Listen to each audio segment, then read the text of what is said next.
दोस्तों नमस्कार, Datsun radio channel में आपका बहुत बहुत स्वागत है। मेरी वीडियोस को लाइक करने के लिए धन्यवाद, चैनल को सब्सक्राइब करने के लिए आपका बहुत बहुत धन्यवाद, तहे दिल से शुक्रिया। आज हम बात करने वाले हैं इंजन के बारे में। इंजन डेटसन रेडियो का जो इंजन है वो कितना बोर का है, उसका इंजन कोड क्या है, उसका फायरिंग ऑर्डर क्या है, आज इस बारे में जानेंगे। छोटी सी वीडियो है और मेरे हिसाब से आपको जानना चाहिए आपकी गाड़ी के इंजन कितने सीसी का है एंड कितना फायरिंग ऑर्डर उसका होता है।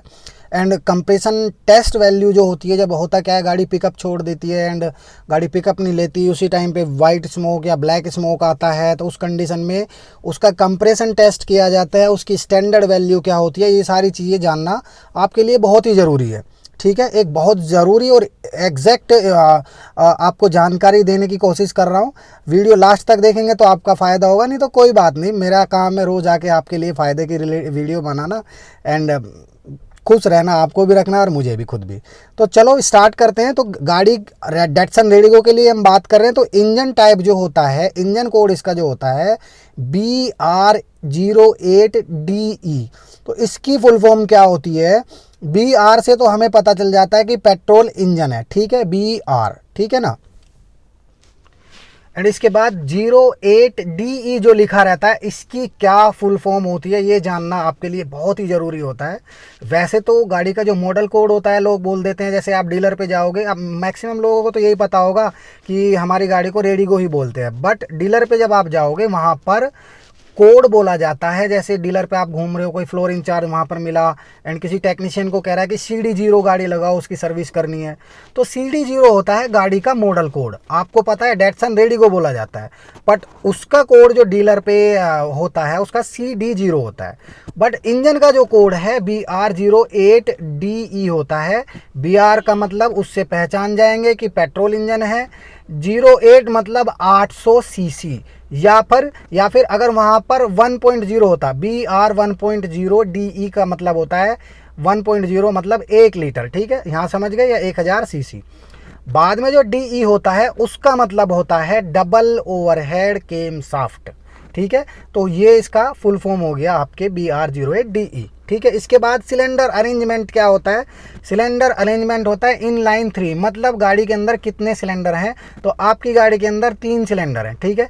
यहाँ पर कंफ्यूज मत होना, सिलेंडर मतलब 3 स्पार्क प्लग जो लाइन में लगे रहते हैं 1 2 3, तो उनके अंदर 3 ही पिस्टन होते हैं, 3 ही बोर आपको वहाँ पर दिखाई देंगे, ठीक है। तो उसको बोर सिलेंडर बोला जाता है मैकेनिकल भाषा में। एंड इसके बाद आता है बोर एंड स्ट्रोक जो आपकी गाड़ी का बोर है जिसके अंदर पिस्टन चल रहा है, एंड जो स्ट्रोक बनता है वो कितने में आपकी गाड़ी के अंदर होता है? वो होता है 69 इंटू 71.2, ठीक है। तो उसको आप मल्टीप्लाई करने ना, उसको आपको मिल जाएगा, पर जो स्टैंडर्ड वैल्यू है 69 इंटू या पूरा बता देता हूँ, 69.0 इंटू 71.2, ये इसकी लंबाई और चौड़ाई या मतलब बोर जो होता है और उसका स्ट्रोक जो होता है उसके बारे में बताता है। इसके बाद होता है वेल्व अरेंजमेंट। गाड़ी के अंदर आपने देखा होगा 12 वाल होते हैं, ठीक है ना। गाड़ी के अंदर 12 वाल आपको मिलेंगे, 2 इनटेक 2 एग्जॉस्ट हर एक उसमें सिलेंडर में, ठीक है। तो 12 वाल टोटल हो गए। बट इसके बाद जो है वाल्व अरेंजमेंट जो है वो कैसे है, तो वो इस तरीके से है, जो DOHC जो मैंने आपको सबसे पहले ही बताया था, HR08 या HR1.0DE, तो DOHC मतलब डबल ओवरहेड केम शाफ्ट। इसके अंदर आपको 2 केम शाफ्ट मिलेंगी, एक इंटेक मैनिफोल्ड की तरफ और एक एग्जॉस्ट मैनिफोल्ड की तरफ। यानी एक इंटेक केम शाफ्ट हो गई, एक एग्जॉस्ट केम शाफ्ट हो जाती है गाड़ी के अंदर। एग्जॉस्ट केम शाफ्ट के नीचे आपको मिलेंगे एग्जॉस्ट वाले वाल्व, और इंटेक मैनिफोल्ड की तरफ जो इंटेक केम शाफ्ट है उसके नीचे मिलेंगे आपको इंटेक वाल्व। एंड दोस्तों इसके बाद बात करते हैं फायरिंग ऑर्डर की। फायरिंग ऑर्डर होता क्या है, ये चीज़ समझना बहुत ज़रूरी है। जब हम क्रैंकिंग करते हैं तो क्रैंकिंग करने के तुरंत बाद किसी ना किसी एक पिस्टन के अंदर जो बोर होता है, जैसे ऊपर ये हेड हो गया, हेड के नीचे पिस्टन हो गया, ठीक है। तो पिस्टन क्या होगा, जो TD seat top dead centre से ठीक है, और BDC से बॉटम डेड सेंटर से ऊपर की तरफ आएगा TDC की तरफ, तो उस टाइम पर एक कंप्रेशन बनता है, मतलब वहाँ पर एक फायरिंग होती है जब ऊपर जाता है। जब पिस्टन ऊपर जाएगा ना, उसी टाइम पर स्पार्क प्लग भी स्पार्किंग करेगा, फ्यूल भी वहीं पे ही आएगा। तो वहाँ पर जो फायरिंग होती है वो कौन से सिलेंडर से स्टार्ट होती है, इसके अंदर ये चीज़ बता रहा है। तो यहाँ पर फायरिंग इसका सीधा नॉर्मल तरीके से होता है, 1 नंबर से स्टार्ट होता है, 1 2 3, पहले 1 नंबर सिलेंडर में फायरिंग होगा, फिर 2 नंबर, फिर 3 नंबर में। तो ये 3 तरह का मतलब 1 2 3 करके फायरिंग ऑर्डर इसके अंदर आ जाता है। इसके बाद हम बात कर लेते हैं नंबर ऑफ पिस्टन रिंग्स। गाड़ी के अंदर कितने पिस्टन रिंग होते हैं, आपको पता ही है 3 पिस्टन है, तो उनके 3 हर एक में अलग अलग 3 पिस्टन रिंग आपको मिलेंगे। अब कौन कौन से पिस्टन रिंग उस पिस्टन के ऊपर लगे रहते हैं, ये जानना भी बहुत ज़रूरी है। तो जो ऊपर वाले जो 2 रिंग होते हैं वो होते हैं कंप्रेशन रिंग, ठीक है, और नीचे वाला आता है ऑयल रिंग, ठीक है। अब जो ऊपर वाले कंप्रेशन रिंग है, एक हो गया हाई कंप्रेसर रिंग, एक हो गया लो कंप्रेशन रिंग, ठीक है। तो जो ऊपर वाला है वो जो ऊपर जो कंबंसन बनता है वहाँ पर कंप्रेसर बनेगा। कंप्रेसर बनने के बाद क्या होगा, वो चारों तरफ भागेगा, जो कंप्रेसर एयर जो होती है वो चारों तरफ भागेगी। जो ऊपर वाला रिंग है हाई कंप्रेसर वाला, उसको जाने नहीं देगा, और गलती से थोड़ा बहुत वहाँ से लीक भी हो गया कंप्रेसर, तो जो नीचे वाला है लो कंप्रेसर रिंग है वो उसको बिल्कुल भी नीचे नहीं जाने देता, इसलिए high and low compressor ring लगाए जाते हैं। इसके बाद जो नीचे जो ऑयल रिंग लगा रहता है तीसरे नंबर का, वो क्या करता है, वो नीचे जो कंबंसन चैम्बर में कंबंसन चैम्बर नहीं फ्रेंड्स, जो नीचे ऑयल सम्प होता है वहाँ पर इंजन ऑयल रहता है, क्रैंकशाफ्ट और पिस्टन वगैरह चलते रहते हैं ऊपर नीचे, ठीक है।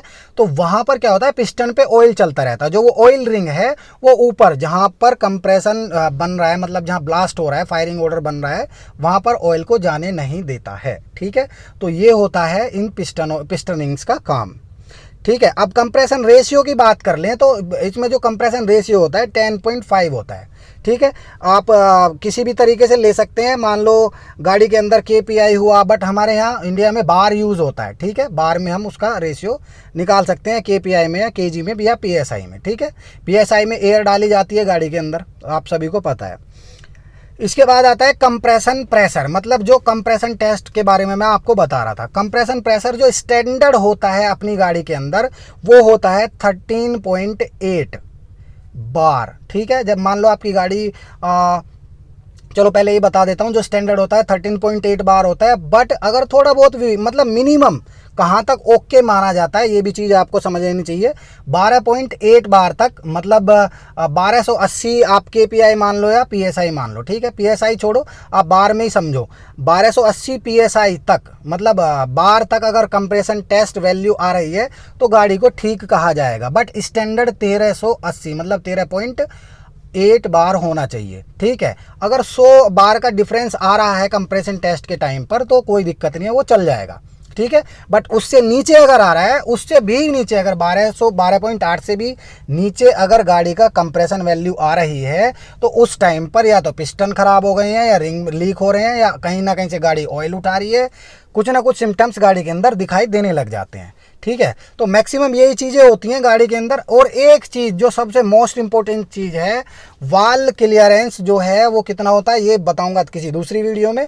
एंड जो अपना स्पार्क प्लग होता है उसकी क्या वैल्यू होती है, या उसका जो स्पार्क प्लग का गैप होता है CNG गाड़ी या पेट्रोल गाड़ी में, किसी ने नहीं बताया होगा आपको। डेटसन रेडिगो के अंदर 0.9 mm होता है, कोई 1 mm बता देता है या कोई 0.8 mm बता दे, पर जो स्टैंडर्ड होता है वो 0.9 mm होता है। तो दोस्तों ये थी छोटी सी जानकारी।